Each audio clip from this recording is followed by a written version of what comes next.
Well, good morning. How are you all today? Welcome to Integrative Preparedness. I'm Steve Smith. For those of you who are new here, I'm Steve Smith. For those of you who are not here, new too. So, are you ready for a lockdown? That's what I want to talk about today. Grab a cup of whatever, hopefully out of a Stone Mountain mug, and I want to talk about that. I just posted something up over on the Patreon channel. If you're not with us on Patreon, love to have you. The link's down below. Only cost you $1 a month, and you'll like it. Uh, it was a news story from about 4 years ago up in Minneapolis. Some of you may remember this, and it was the video taken by some people from their front porch of the Minneapolis Police Department and Minnesota National Guard uh, coming down the street screaming at everybody to get in their houses because there was a 6 p.m. curfew. And you didn't have to just be in your. Now, I've lived through a curfew. I've mentioned this before. I remember the riots of 1968, and this summer is ginning up to be very much like 68. I remember the curfews back then, and you just had to be, kind of on your property. You couldn't be wandering the streets. This idea that you have to be inside your house was new to me anyway. So if you all remember, uh, cops, National Guard marching down the street, screaming at everybody, "Get in your house! Get in your house!" Um, and some people were taking, some video of them standing on their porch, and they screamed at them, "Get in your house!" And I'll tell you something that really bothered me about that, and the whole thing bothers me, and probably does you too. But it was the tone of voice being used by the authorities. It wasn't just an announcement. There's a curfew. Get in your house. You need to be inside. It wasn't like that at all. It was, you could tell these guys were, it was personal. It was a power trip for these guys coming down there.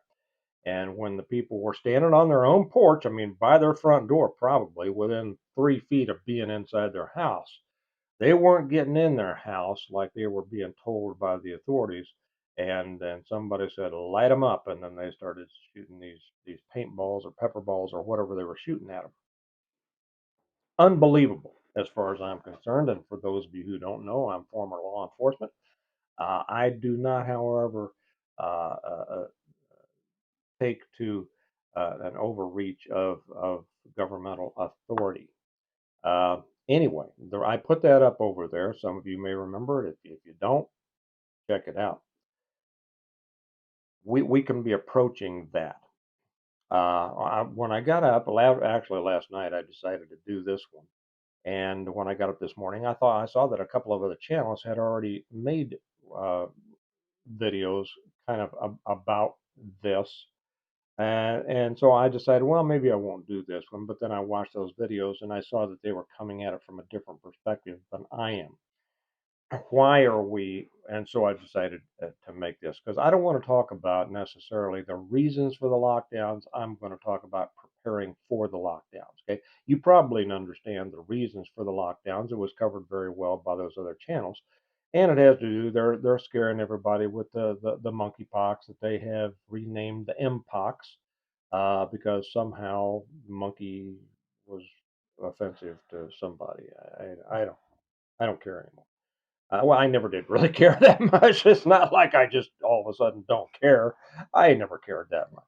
Uh, but and then of course the H5N1 virus, the avian flu, the bird flu that they have pumping us up about for quite a while, are getting us ready to because it's the most dangerous thing that's ever happened. Now, is it?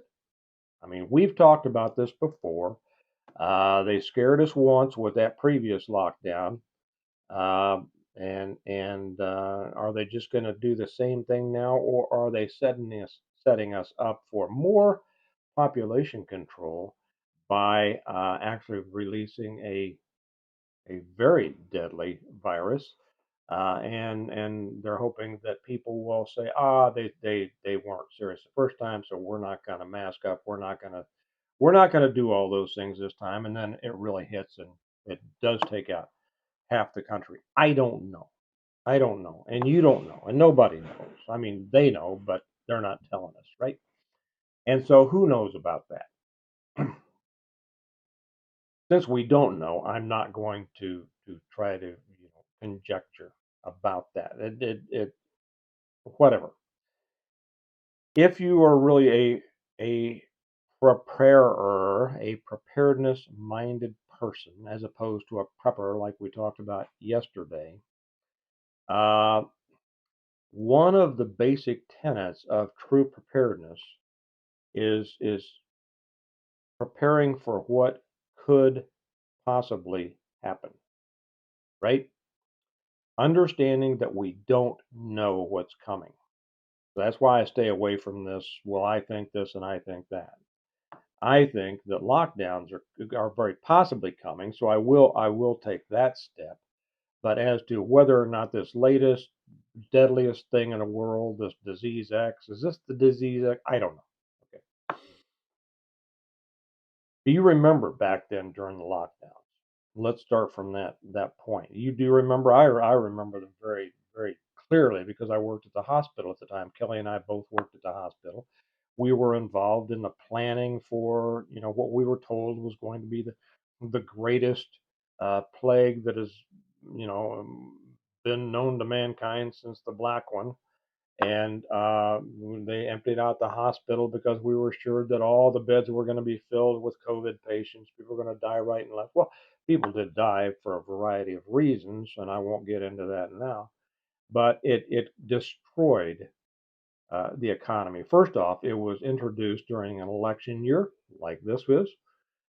We can see in hindsight the fingerprints, the hidden hand behind it that was constructed to enable mail-in voting, keeping outlawing the gathering of groups. Uh, you talk about uh, violation of constitutional rights, how they shut down businesses. It was okay. You couldn't open your business, but it was okay for somebody to come burn it down, right? Because that was protected speech. Apparently, rioting was protected speech. But you opening your restaurant that you had invested everything in and supported your family and other families, well, we couldn't have that. That was just not in the best interest of the community and the world. So it destroyed the economy. This was the first.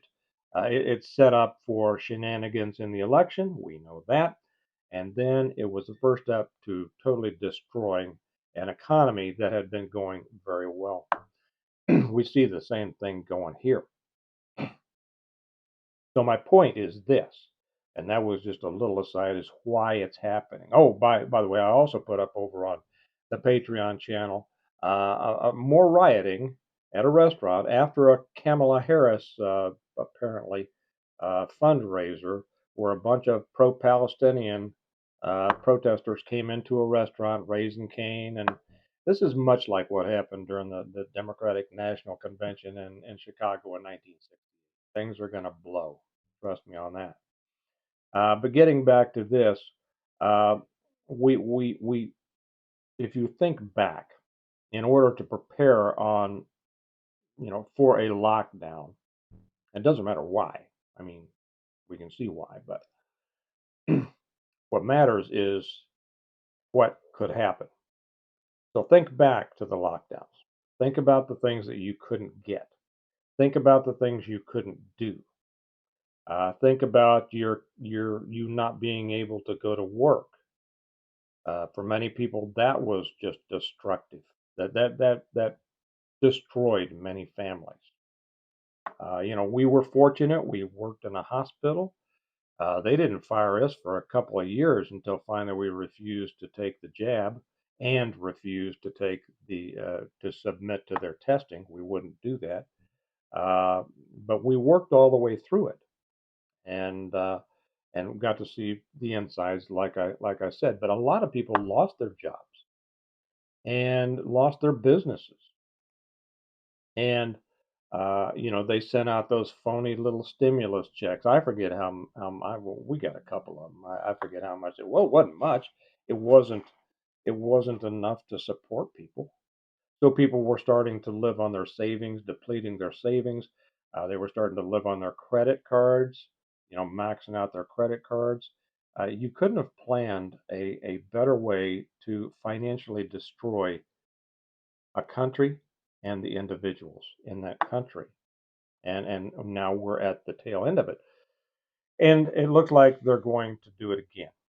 So now one of the reasons that we were fortunate, we worked in a hospital, so they didn't get rid of us right away. But we had also done other things to kind of prepare for it. And I'll share some of those things as advice to what you might want to do. Or maybe I should turn it around and say what you might want to do first.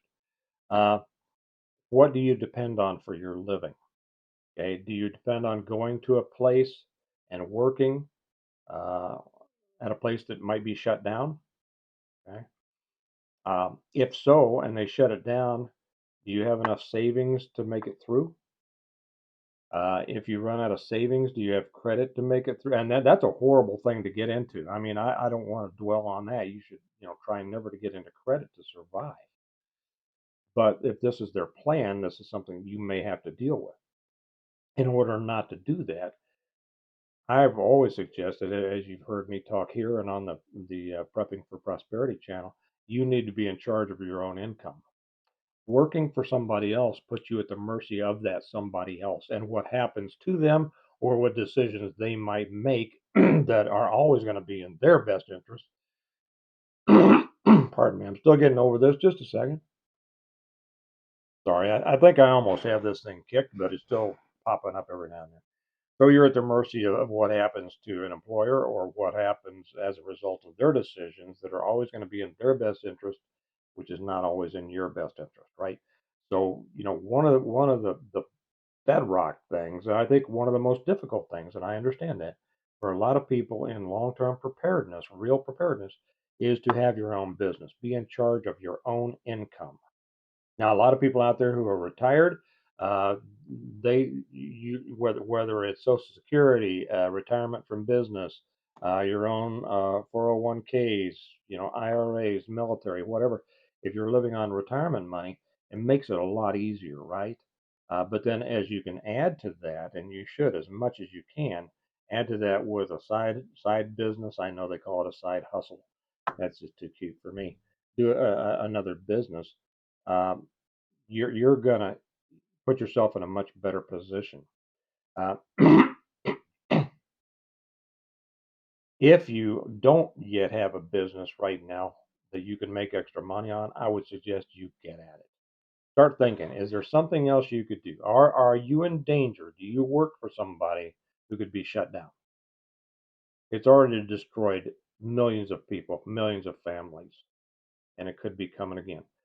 So develop your own way of making money. It can be done, but it takes imagination, it takes creativity, uh, it takes determination. It takes some guts to get out there and take a chance to do it. A lot of people have a lot of great ideas, but they just never can make themselves take that step of implementing their ideas. That's what stops more people than anything else.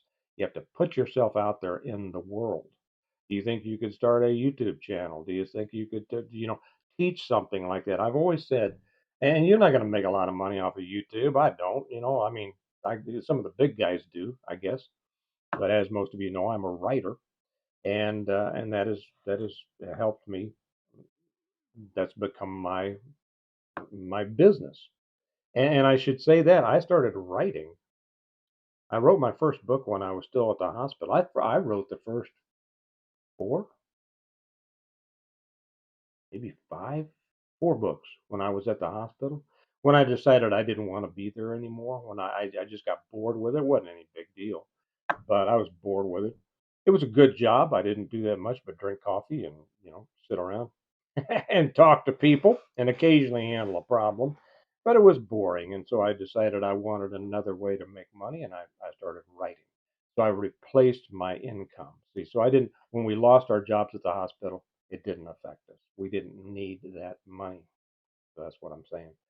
So, is there something that you can do? And I've always said this: if you can do what other people can't do, don't want to do, or are afraid to do, you're always going to have business.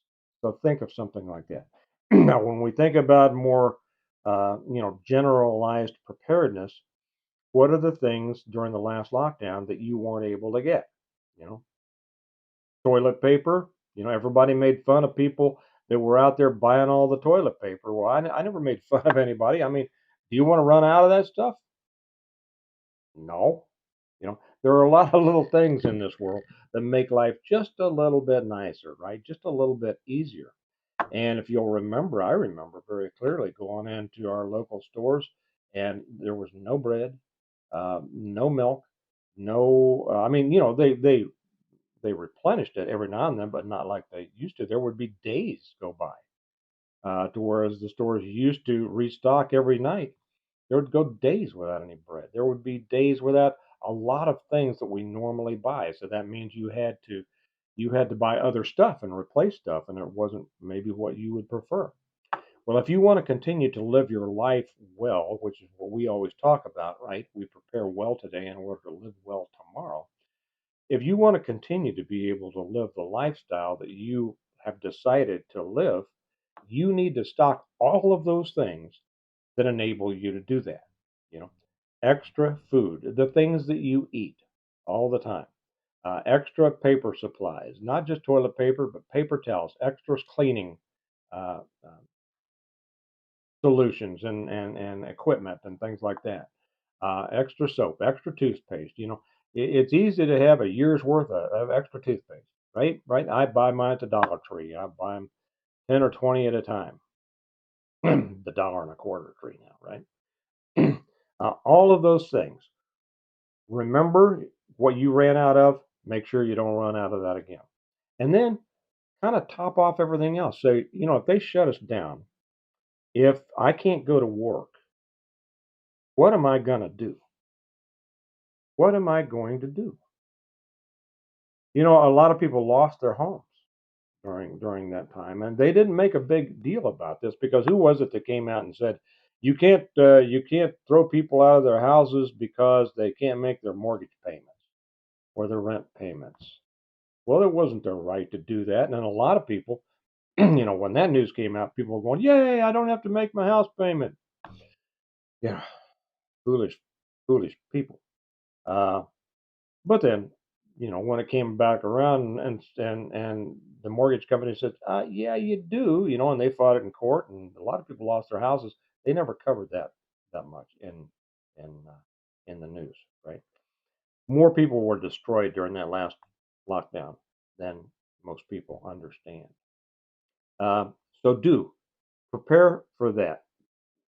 If you lose your job, what are you going to do? If you can't go to the store, what are you going to do?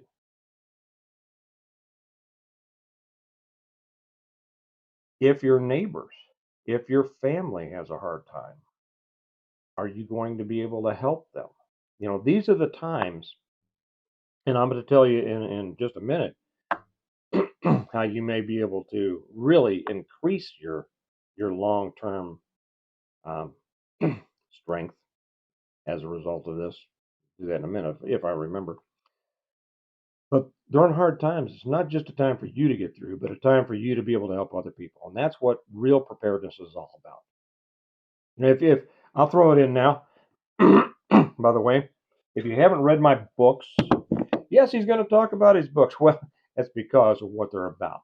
If you haven't read my books, if you're new, and for most of the people here, I think, are real Stonemonters, that means they've read the entire Stonemont series. This series that I wrote, it's not just about people surviving. It's about people being able to survive well and live well after a total collapse and help other people. See, bad times gives us opportunities if we're ready for them. And we're ready for them to the extent that we have prepared for them, right? So it's not just about us, not just about you or just about me. It's about the people that we know. Are we going to be able to help them? Are we going to have the strength? Because if you can't help yourself, you can't help anybody else. And the true heart of a true preparedness minded person is a person who understands their obligation, their responsibility to their fellow man, right? That's right. If you haven't read the series, you'd love it. You can get them on Amazon, and like I say, it's the complete guide to preparing for, surviving, and rebuilding after a total collapse of everything. It's the reversion, the revival, the renewal, an appeal to heaven, blessings of freedom, hostages to fortune, and the newest one that is selling like hotcakes, On Wings Like Eagles. Read them in order. It's a story. It's one big story, and you'll love it. You can get them on Amazon. The link's down below, or you can get them directly from me, and then I get to sign them for you, and write a little note in there for you. And we have a special deal that if you we have a one-click buy the whole set, and if you do that, it's a nice discount. Then you also get a copy of the Stonemont uh, notebook that people love. I use mine all the time. Anyway, that was a little commercial that I threw in the middle of it because the whole purpose of it was to be able to prepare to the point to where you continue to live a good life, but are also able to help other people. And this puts you in a position of strength of hopefully having a positive influence on other people, right? Okay. Now, what's going to happen as a result of what may happen? Okay, lockdowns and all that. The economy, which is already a mess, you all know that. Inflation just they drove inflation through the roof, and now they're trying to act like, oh, inflation is improving. It's come down a little bit. Well, coming down a little bit from something that's horrible is not the same as improving from a position that was already good, which we had before. Um, but we've seen uh, really the devastation of the economics of this country, and we're seeing, or certainly we've already seen something that most people don't realize because they're not involved in commercial real estate. The commercial real estate market has just collapsed. That's put pressure on other things. We're seeing now a real softening, and many people, myself included, feel that there's going to be a burst of the real estate bubble, a collapse of the real estate market, which is going to mean that the value of people's real estate is going to plummet. Now, that's going to be bad for people who are selling or want to sell or can't continue to keep up their payments. It could be good for people who are prepared. And this is why I say your financial preparedness is so important. Uh, when the real estate market collapses, as it will, you're going to be able to buy real estate, whether it's land, houses, whatever, wherever it is. Doesn't matter where. You're going to be able to buy them at a much better price. So if you can maintain yourself through what's coming, you're going to find you're going to find yourself in a really good position when it hits. Okay? This is how people get rich, to be honest. This is how people elevate themselves and build up generational wealth. And, to the extent that you're ready for it, uh, you'll be able to help yourself and thereby help other people if you can. So think about that. Think about the very real possibility of a lockdown. I think that it goes beyond possible to being probable, and the time to prepare for it is now. If to whatever extent you're already prepared, goose it up a little bit. I am. I've been at this game for a long time, and I still keep at it. Keep at it. Keep at it. Keep it. When you see good deals on things, grab. If it's something you're going to be able to use or eat or need, grab it. You're never going to be sorry. Don't overpay for things. Don't overpay and don't go into debt. So anyway, that's what I wanted to talk about today. I think that there's a very real possibility that lockdowns could be coming for all the reasons that we know, and it's very important that you be prepared for it because as much as it destroyed people, I'll tell you who it's really going to destroy: the ones who had almost destroyed this last time, but they just barely hung on, and they're still just barely hanging on. And if they go through another thing like this, I don't care what what the government comes out with their stimulus checks. You don't support a family on an occasional stimulus check. You do it with work, with business, and that's what you need to develop. So stock everything you can, everything you can afford to, and build your business. If you have a business or two, we run several businesses because we don't like to put, it's the old eggs in a basket. We don't put all of our eggs in one basket. If one is struggling a little bit, or because of the economy, one is not doing as well, we have several others that are doing fine. And that's what I suggest everybody does. Diversity can be strength when it's in investments or business, not when it's in about the way that you hire people or the way that you include people in your group. Okay, so get ready. It very possibly could be coming. Um, Remember, like I say, if you're not with us on Patreon, I put a lot more stuff up over there. It's easy to get to. The links down below. Cost you $1 a month. Love to have you over there. The books, get them. If you haven't read them, you'll love the story and you'll learn a lot. Amazon, link down below. Our website down below, stonemont.us. A deal on the full set, like I say, you will love them and you'll learn a lot. And we got some new mugs coming up also on the website. I think you'll like that. This is an old one. This is the classic Stonemont, right? Semper Paratus. Life is where life is good. Uh, but get ready, guys, because we don't know how much is coming. We know something's coming. We don't know how much and how bad it's going to be. Okay. And remember that we prepare well today in order to live well tomorrow. You're going to live as well tomorrow as you prepare to. It's up to you. So get at it, and I'll talk to you later. Bye bye.